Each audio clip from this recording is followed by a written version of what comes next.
आदरणीय जोगे जी अपना विचार दें।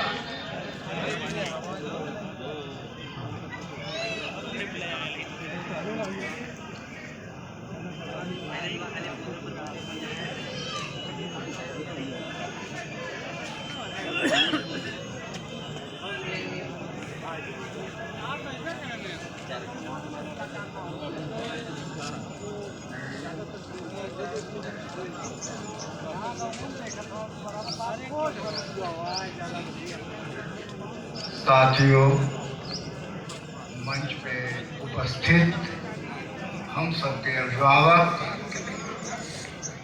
श्रद्धेय बाबूजी, मंच पे उपस्थित जलालपुर के पूर्व विधायक श्री राय साहब जी, अतरौलिया के चेयरमैन साहब, और यहाँ पे हमारे लोकप्रिय विधायक डॉक्टर संग्राम यादव जी और समस्त उपस्थित कार्यकर्ता साथियों,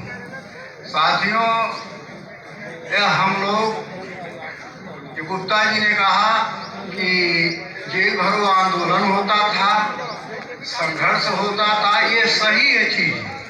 मैं समझता हूँ कि ये अब दिन आ गया है कि हम लोगों की तो नहीं, जो नई पीढ़ी है हम लोग उनसे भी आगे बढ़ चलने के लिए तैयार हैं, क्योंकि 60 साल लगभग हमारी भी उम्र हुई।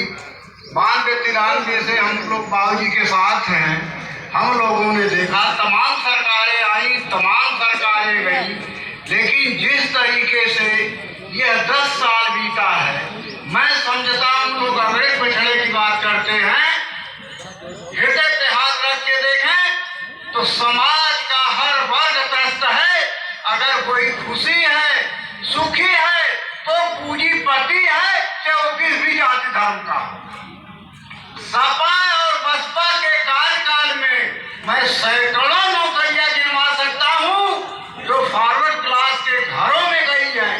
दावे के साथ कहता हूं, और ये दावे के साथ कहता हूं कि इनकी सरकारों में नौकरियों की तो बात ही छोड़ दीजिए, जो लोग नौकरी कर रहे हैं उनका भी दूभर हो गया है। बहुत चीज बात मन से नहीं कहना चाहिए, लेकिन इतना जरूर कहता हूं कि राशन और जांच व्यवस्था पे मत जाइए। आने वाला आपका भविष्य, आपके बच्चों का बहुत अंधकार है।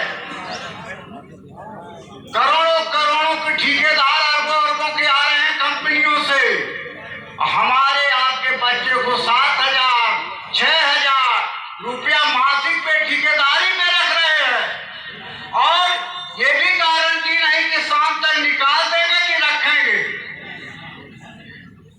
तो अतरौलिया तो हमेशा बाबूजी के नेतृत्व में समाजवादी तरीके से काम किया है, हर वर्ग जाति धर्म, लेकिन यह संकट जो है, मैं तो समझता हूँ राष्ट्रीय संकट है, भारत देश में संकट है।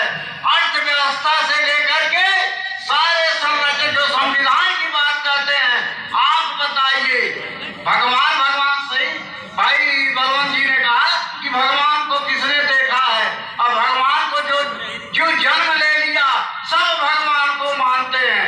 ईश्वर अल्लाह तेरो नाम सबको सम्मत दे, भगवान सब लोग ईश्वर को मानते हैं, लेकिन ईश्वर के नाम पे, अल्लाह के नाम पे भीख मांगी जाती है, स्वास्थ्य मांगा जाता है।